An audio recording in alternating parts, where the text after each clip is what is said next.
네, 안녕하세요. 모카 김한용입니다. 얼마 전에 이 폭스콘의 자회사 폭스트론이 애플카의 기본 모델이 될 수 있는 세 가지 차량을 공개했습니다. 그래서 이번에 나온 차량은 SUV, 세단, 버스인데요. 원래 트럭 CUV가 있어서 지금 총 5가지 차종이 있는 거예요. 이게 보통 일이 아니죠. 다들 진짜 우려했던 게 이제 현실화되고 있죠. 그동안 제가 말씀드렸던 거 있잖아요. 전기차에서 생산 원가의 70%는 전장 부품이다, 이런 말씀드렸죠. 그러면 전자제품을 잘 만드는 회사가 자동차를 만드는 게 더 유리한가? 아니면 자동차를 만드는 회사가 전기차를 만드는 게 더 유리한가? 게다가 금액으로 따져도 이 전자제품 만드는 회사에서 전기차를 만드는 게 더 싸겠네? 이런 생각이 드는 거잖아요. 그런 우려의 끝판왕이라고 할 수 있는 이 회사가 바로 대만의 폭스콘입니다. 이대로 가면 와, 이거 자동차 회사들 다 망하겠다, 이런 생각이 들어요. 자, 어떤 내용인지 함께 살펴보시죠.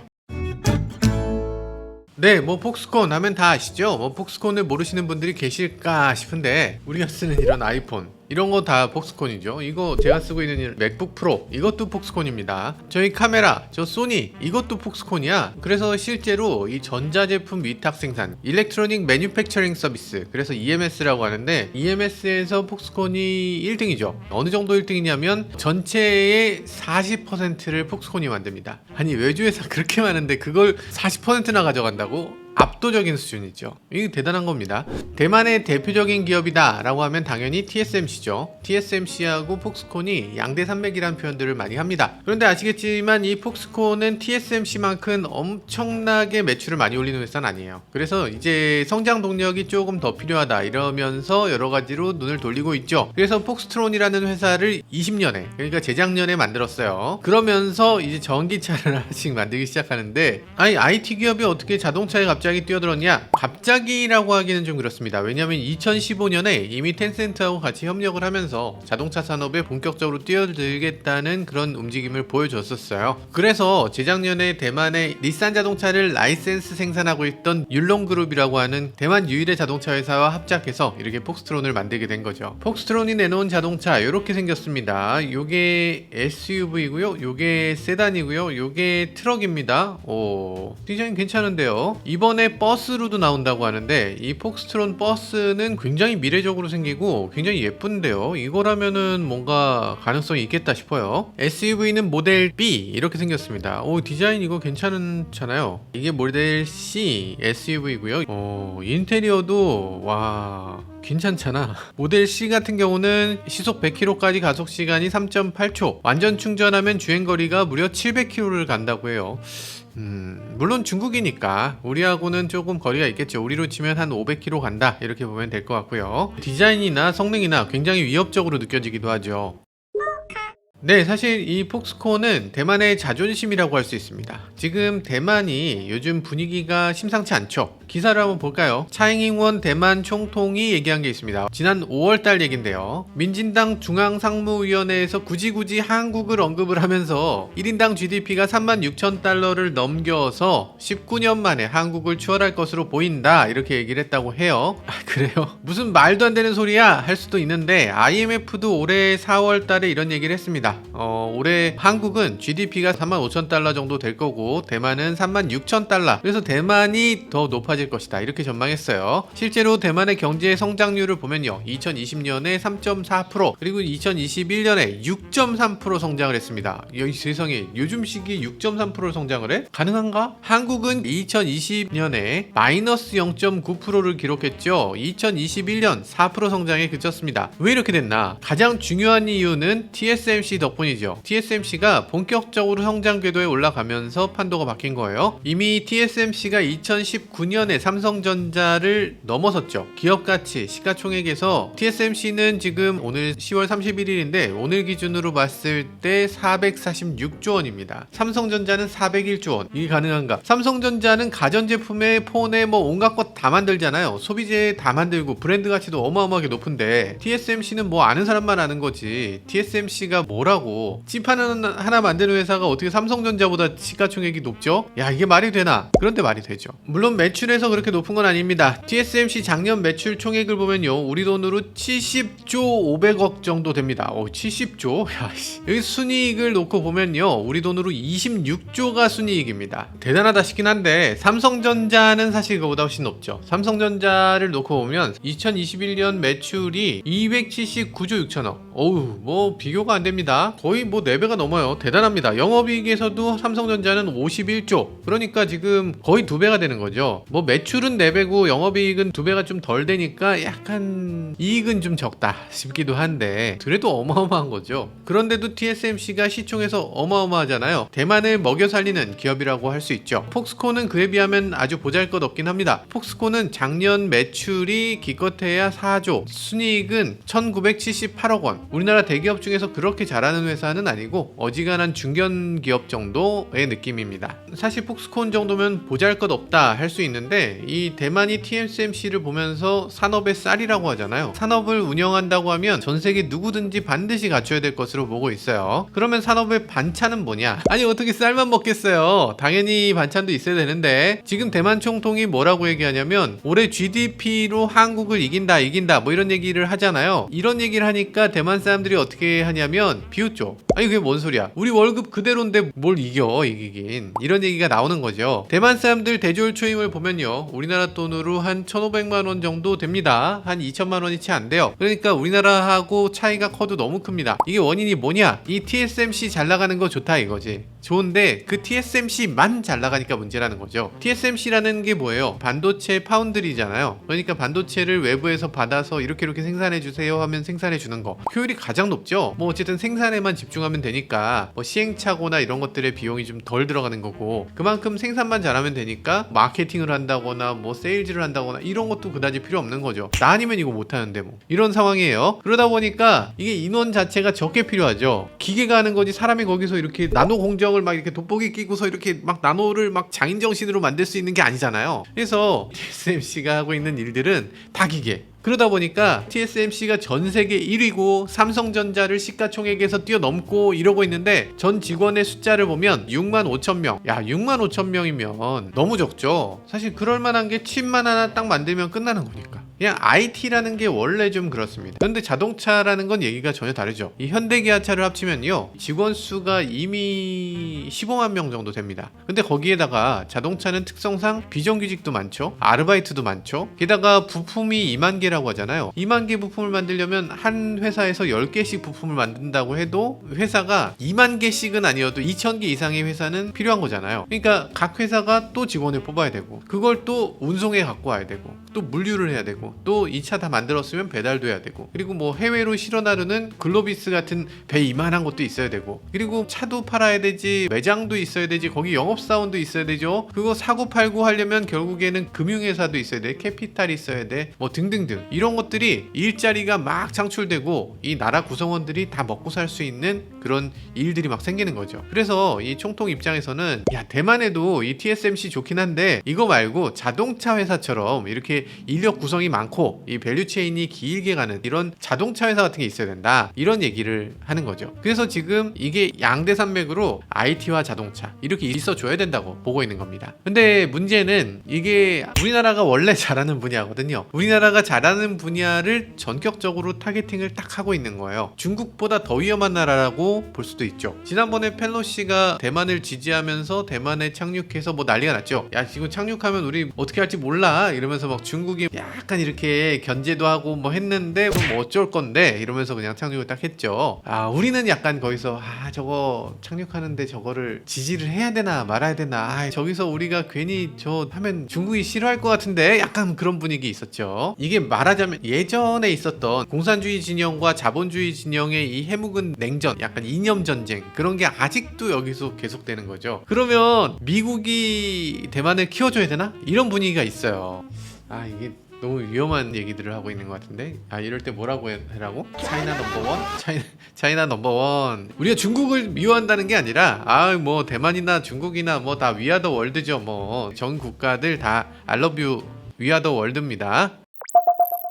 여튼 그 결과인지 어떤지 모르겠지만 우리나라 최근에 이 전기차 관련해서 미국에서 살짝 잽을 맞았잖아요. 뭐 하다 보니까 우연히 그렇게 됐구나가 아니에요. 이건 분명히 맞은 거예요. 그래서 미국에서 딱 때리면서 뭐라고 했던 거냐면 야, 줄 잘 서라 이런 느낌이에요. 줄 잘못 서면은 너네 그냥 가는 거다 이런 느낌을 살짝 전해줬어요. 뭐 어렵다.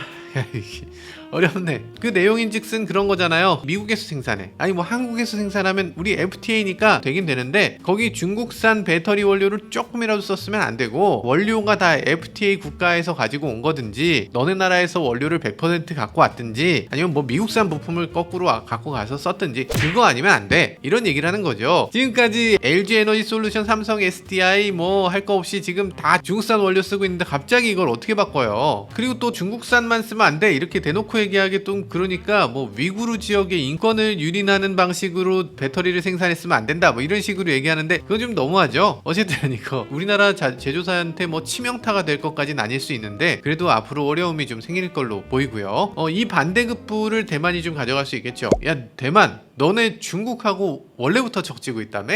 아유 우리 중국하고 싸우는데 야 너네가 딱 맞네 이러면서 요즘 대만을 키워줄 것 같은 분위기가 있습니다. 이런 상황에서 갑자기 대만이 야 우리 이제 자동차에 집중할 거야 이랬을 때 이런 상황 굉장히 위태위태하게 보여지기도 합니다. 차이나 넘버원 이거 뭐 어떻게 해야 되나 타이완 넘버원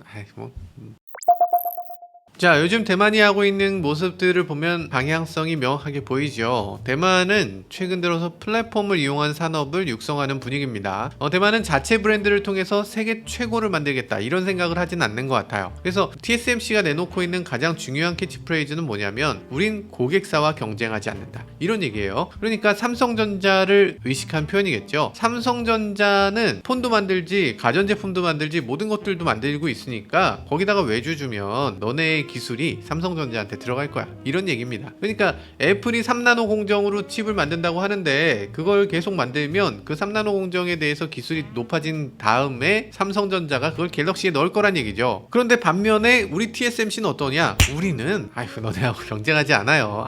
고객님 원하시는 거 다 만들어 드리고요. 제가 설마 굳이 뭐 그렇게 하겠어요? 라면서 세계 1위 자리를 차지하겠다는 거죠. 요즘 들어서 반도체를 뭐 4나노 공정이다 3나노 공정이다 해서 이 나노를 계속 줄여나가고 있죠. 계속 줄이다 보니까 이제 3나노 공정까지 얘기가 나오고 있는데 이제 삼성전자와 TSMC 말고는 3나노 공정으로 갈 수 있는 회사가 없습니다. 두 개 회사만 할 수 있는 거예요. 그러면 이 3나노 공정은 어떻게 할 거냐 이 부분이 있는데 물론 삼성이 양선을 먼저 했다고 해요. 근데 먼저 했는데 누가 했나? 비트코인 채굴 칩 잠깐 비트코인을 몇 개나 채굴하죠?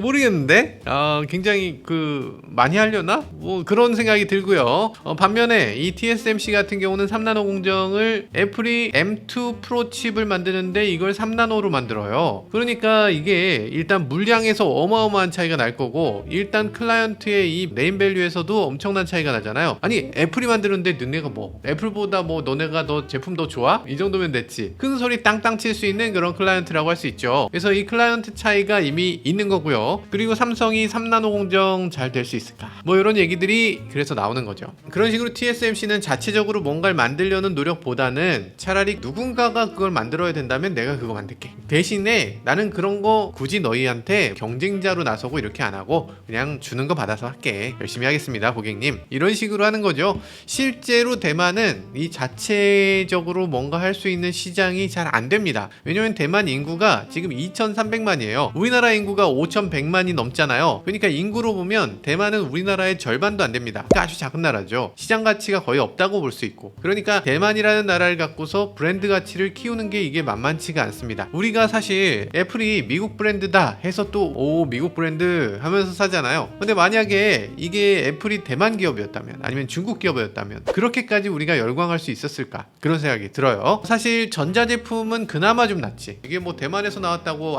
절대 안 사요 이러지 않잖아요. 근데 자동차는 그렇지가 않습니다. 자동차는 국가 이미지가 정말 민감하고 국가 이미지를 등에 업고 못 팔리는 제품이에요. 우리가 독3사라는 표현을 쓰잖아요. 벤츠, BMW, 아우디 뭐 이런 독일 3사라는 표현을 쓰고, 그리고 거기 폭스바겐이라든지 아니면 독일을 기반으로 할 수 있는 세아트라든지 이런 회사들을 쫙 다 인정해주는 분위기가 있잖아요. 그리고 볼보 같은 경우는 스웨덴 자동차 브랜드라서 또 인정해주고, 뭐 이런 식으로 국가 이미지를 굉장히 중요하게 봅니다. 그래서 한국 자동차들도 예전 같으면은 그렇게 쳐주지 않았지만 요즘 들어서 한국이 굉장히 스마트하고 똑똑하고 미래적이고 안정되어 있는 나라다 이렇게 생각하니까 한국산 자동차를 사는 거지, 다른 나라들 뭐 예를 들면 빈페스트 지금 비웃음을 한 몸에 받고 있잖아요. 그게 만약에 빈페스트가 독일 회사였다면 그렇게 비웃음을 샀을까, 그런 생각이 들죠. 그러니까 이렇게 대만은 이런 브랜드들 최종 소비자들에게 각인시키는 과정이 너무 어렵다고 생각하고 이 산업의 대부분을 B2B 시장에서 이 중간 위탁 생산하는 이런 방향으로 잡고 있습니다. 이 가장 어려운 분야들, 그리고 가장 실패하기 쉬운 분야들, B2C 시장으로 소비자한테 내 브랜드를 제대로 알리는 거 가장 어렵고 가장 실패하기 쉽죠. 설계를 해서 처음에 기획하는 단계, 여기서도 가장 실패하기 쉽고, 그거는 큰 나라들이 하고 우리는 그 중에서 검증된 부분, 이 부분만 하겠다. 그러니까 골드러시로 떼돈을 버는 거 오케이, 떼돈은 당신이 버시고요, 저는 청바지를 팔겠습니다 라면서 중간 시장을 어떻게든 먹으려고 하는 거죠. 그러다가 잘 되면 B2C도 한번 가볼까 할 수 있는 거죠. 그래서 지금 폭스트론이 얘기하고 있는 것은 이 차를 만드는 플랫폼을 팔겠다는 거예요. 폭스콘은 원래 외주를 받아서 전자제품을 생산해주는 업체죠. 그러니까 외주 받아서 생산하는 데는 도가 텄다 라는 겁니다. 근데 자동차는 전혀 다른 문제죠. 자동차는 사실 이전 같으면 외주 받아서 생산하는 것 자체가 너무나 기술적인 허들이 높기 때문에 함부로 할 수 없는 거였는데, 자동차도 이제는 전기차가 되고부터는 플랫폼을 다들 공유하니까 여기서 윗부분만 바꿔 끼워서 너네 차, 바꿔 끼워서 너네 차, 이렇게 얼마든지 다른 브랜드의 차를 만들어줄 수 있다는 거죠. 그냥 정말 우려했던 게 현실화되고 있다는 겁니다.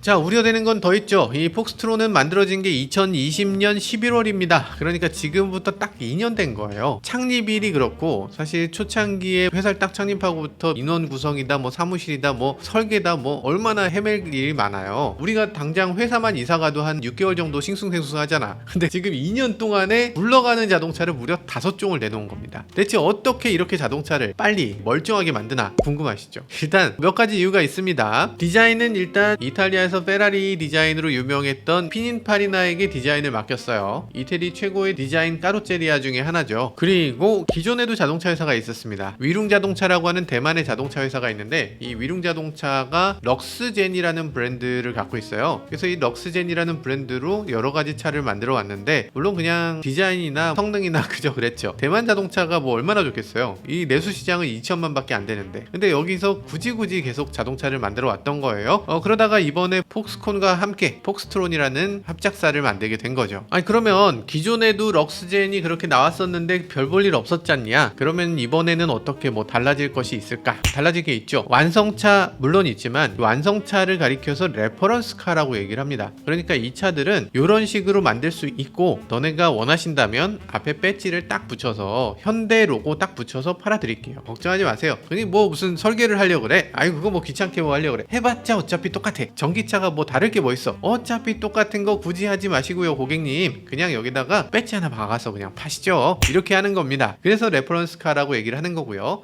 이런 회사들이 꽤 있어요. 유럽의 뭐 오스트리아의 마그나슈타이어라는 회사가 있고, 벨멧 오토모티브라는 회사도 있고, 이런 식으로 다 자동차를 위탁 생산하는 회사들이 있는데, 이렇게 위탁 생산을 하겠다 이런 의지를 보여주고 있는 거죠. 그래서 지금 이 목표도 굉장히 큽니다. 5년 안에 이 회사의 가치를 1조 대만 달러, 그러니까 35조 원 정도의 수준으로 올리겠다고 합니다. 사실 뭐 숫자는 누가 말을 못해. 허황된 얘기로 들리실 수도 있죠. 근데 꼭 그렇지만은 않습니다. 지금 폭스콘은 이 글로벌 EV 시장에서 주도권을 갖겠다고 하면서 여러 가지 일들을 하고 있어요. 미국의 스타트업 회사 피스커 아시죠? 이렇게 생긴 차를 만드는, 이거 멋있잖아요. 이 피스커하고도 계약을 했고요. 미국의 스타트업 로즈타운 모터스라고 하는 회사가 있어요. 이런 차를 만들기로 한 회사인데 사실 양산차를 못 내놓고 있죠. 공장을 어떻게 돌려야 될지 모르겠다, 현금은 또 어떻게 마련해야 될지 모르겠다 등등등의 이유로 시제품만 나오고 양산을 못한 회사가 있어요. 그래서 이 회사하고도 제휴해서 이 회사의 공장을 인수했습니다. 그래서 지금 폭스콘이 이 로즈타운 공장을 갖고, 너네 그렇게 힘들면 그 생산은 우리가 해줄게, 대신에 그 공장을 우리한테 넘겨 라고 해서 이거 위탁 생산 계약을 이미 여러 브랜드로부터 해놓은 상태예요. 그래서 폭스콘은 이제 생산만 하면 로즈타운은 로즈타운대로, 피스커는 피스커대로 차를 기획하고 팔아주겠다는 업체들이 이미 여러 곳이 있는 겁니다. 폭스콘 폭스콘은 또 전 세계 EV 시장의 10%를 차지할 거라고 합니다. 그러니까 EV 시장의 자동차로서 10%를 하는 게 아니라 자동차 부품의 10%를 폭스콘이 차지할 것이다. 이렇게 미래 계획을 세워놓고 있어요. 전 세계 EV의 10%라고 하니까 사실 적지 않은 숫자라고 할 수 있죠.